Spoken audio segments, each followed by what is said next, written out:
The live TV, सच सबसे आगे। नमस्कार, द लाइव टीवी आप देख रहे हैं। आपके साथ मैं हूं आदित्य कुमार। अडानी की मुश्किलें हर ओर से बढ़ रही थी। अब बीजेपी की गवर्नमेंट की तरफ से भी अडानी की मुश्किलें बढ़ गई हैं। पहले तो यह हुआ सिर्फ ऑडिट होगा, जांच होगा, इससे ज्यादा कुछ नहीं किया जाएगा। सीबीआई नहीं छोड़ी जाएगी, ईडी नहीं छोड़ी जाएगी, सेबी नहीं पूछताछ करेगी, कुछ नहीं होगा। लेकिन अब योगी सरकार ने अडानी के बहुत सारे टेंडरों को रद्द कर दिया है। अडानी समूह का हजारों रुपए का टेंडर योगी आदित्यनाथ ने रद्द कर दिया है। यह प्रेस रिव्यू सामने आई है, बीबीसी की रिपोर्ट भी सामने आई है, जिसमें साफ तौर पर दिखाई दे रहा है कि करोड़ों रुपए के जो टेंडर थे, जो टेंडर मिले थे अडानी ग्रुप को, वो सभी रद्द कर दिए गए हैं। आप अंदाजा लगाइए, बड़ा नुकसान अडानी को हो रहा है। पहले तो नुकसान हो ही रहा था। जब हिंडनबर्ग की रिपोर्ट आई तो उसके बाद अडानी के शेयर गिरने शुरू हो गए। वो 21वें पायदान से भी नीचे चले गए। उसके बाद लगातार कहीं अमेरिका से, कहीं ऋषि सुनक की तरफ से, हर जगह से बुरी खबर अडानी के लिए आती रही। आरबीआई की तरफ से भी एक ऐलान कर दिया गया कि जिन जिन बैंकों ने अडानी ग्रुप को कर्ज दिया है वो सभी अपना ब्यौरा, अपना खाका हमको दें। अब सरकार की तरफ से भी ये कह दिया गया कि भैया चलो देखो इस पे जो है कहाँ कहाँ किन कंपनियों में क्या क्या पैसा है, क्या पूरा ऑडिट मांगने की बात कही गई। आरएसएस था जो साथ खड़ा था अडानी ग्रुप के, लेकिन अब योगी आदित्यनाथ की तरफ से भी ये कह दिया गया है। योगी आदित्यनाथ की तरफ से इशारों इशारों में कह दिया गया, समझ लीजिए कि अडानी ग्रुप का साथ नहीं देना है। अडानी के लिए एक नई मुसीबत, जो पैसा अडानी ग्रुप कमाने वाला था टेंडर के जरिए, वो भी रद्द कर दिया गया। जब टेंडर रद्द होता है तो बड़ा नुकसान होता है, क्योंकि उसके पहले से एफडी टेंडर लेने के लिए बहुत सारा पैसा खर्च करना पड़ता है एक ठेकेदार को, क्योंकि भ्रष्टाचार तो किस तरीके से आप पता है। उसके बाद अगर टेंडर रद्द हो जाता है तो कहीं का नहीं बचता है। तो ये करोड़ों का टेंडर रद्द हुआ है, इसमें ज्यादा का नुकसान अडानी ग्रुप को जरूर हुआ होगा। बीते 10 दिनों में शेयर बाजार में चुनौतियों का सामना कर रहे अडानी समूह को यूपी सरकार की ओर से बड़ा झटका लगा है। अमेरिकी फॉरेंसिक फाइनेंशियल कंपनी हिंडनबर्ग की ओर से 24 जनवरी को अडानी समूह पर वित्तीय अनियमितताओं से जुड़े आरोप लगाने के बाद उसकी कंपनियों के शेयरों में लगातार गिरावट दर्ज की जा रही है। अमर उजाला में प्रकाशित खबर के मुताबिक यूपी सरकार की इकाई मध्यांचल विद्युत वितरण निगम ने अडानी समूह की ओर से स्मार्ट प्रीपेड मीटर लगाने का टेंडर निरस्त कर दिया है। जो स्मार्ट प्रीपेड टेंडर लगाने का टेंडर मिला था कि वो जगह जगह स्मार्ट मीटर लगाए जाएंगे, उन सभी का टेंडर अब रद्द कर दिया गया है। इसकी लागत करीब 5,400 करोड़ है। टेंडर की दर अनुमानित लागत से करीब 48 से 65% अधिक होने की वजह से इसका शुरू से ही विरोध हो रहा था।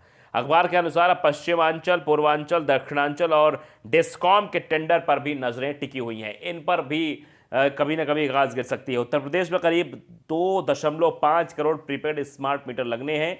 इनके लिए 25,000 करोड़ के टेंडर हुए हैं। इसमें मैसर्स अडानी पावर ट्रांसमिशन के अलावा जीएमआर व इंटेली स्मार्ट कंपनी का टेंडर पार्ट 2 हासिल किया गया था। उन्हें कार्य करने का आदेश जारी होने वाला था, लेकिन इनके टेंडर की दर को लेकर विरोध होने लगा।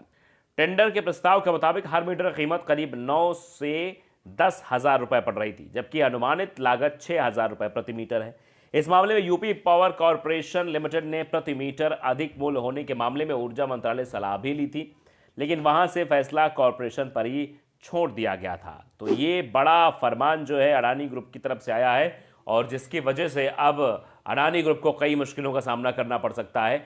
अब जहां से पैसा कमाने की उम्मीद थी, वो उम्मीद भी अब खारिज होती हुई नजर आ रही है।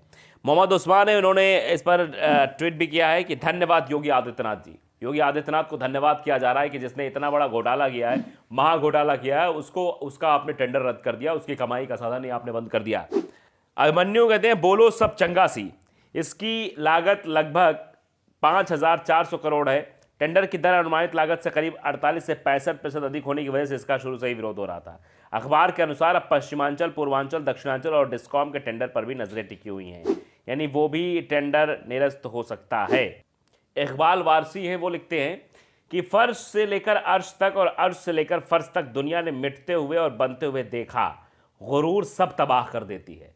जो गुरूर होता है वो सब कुछ तबाह कर देता है। इसीलिए गुरूर, घमंड, नशे, दौलत, ये शोहरत, इन सब का जिसको नशा चढ़ जाता है, वो सब चीज़ों का जो है नशा बहुत जल्दी उतर जाता है। सलीम नाम प्रोड्यूसर लिखते हैं, जब हिंडनबर्ग ने अपनी रिपोर्ट जारी की तो भक्त बोल रहे थे दुनिया भारत की तरक्की से जलती है, लेकिन अब तो योगी जी ने ही अडानी का हजारों करोड़ का टेंडर रोक दिया है। अब क्या कहोगे भक्त? ये भक्तों के लिए भी एक टिप्पणी लोगों द्वारा की जा रही है। जो रिएक्शन है वो भक्तों द्वारा आ रहा है कि जब अडानी पर ये आया तो भक्तों ने कहा कि हिंडनबर्ग की रिपोर्ट झूठी है, या फलाना ढिमकाना है। आरएसएस ने भी यही तक कहा कि ये किसी की साजिश है। हाँ, ये साजिश है, ये बड़ी साजिश रची जा रही है। ये दरअसल वामपंथियों की विचारधारा के जुड़े हुए लोगों की साजिश है। इस वजह से अडानी को फंसाया जा रहा है। हिंडनबर्ग की रिपोर्ट सही नहीं है, जबकि देश ये जानना चाह रहा था, जनता ये जानना चाह रही है कि अगर हिंडनबर्ग की रिपोर्ट गलत है तो अडानी को तुरंत ही उसके खिलाफ एफआईआर करनी चाहिए। पहली चीज है कि क्यों इस तरीके की भ्रांतियां फैला रहा है जिस वजह से उनके शेयर डाउन हो रहे, नुकसान में जा रहे हैं। तो कहीं ना कहीं कुछ ना कुछ तो है, इसीलिए इस पर ज्यादा बोला नहीं जा रहा, ज्यादा चीजें नहीं हो रही हैं, इसीलिए लोग भी समझ रहे हैं क्या हो रहा है। कौशल कहते हैं अभी भी वक्त है, एनडीटीवी को वापस कर दो। ज्योतिषी विद्या के अनुसार कोई खरीदी गई कंपनी कई बार आपके भविष्य के लिए ठीक नहीं होती। ये कटाक्ष भी लोग कह रहे हैं, क्योंकि एनडीटीवी के शेयर खरीद लिए थे, जिसके बाद एनडीटीवी में धड़ाधड़ इस्तीफे पर इस्तीफे होने लगे। यहां तक कि जिसकी वजह से एनडीटीवी जाना जाता था, रवीश कुमार, उन्होंने भी एनडीटीवी को टाटा बाय बाय कह दिया, उन्होंने भी उससे किनारा कर लिया।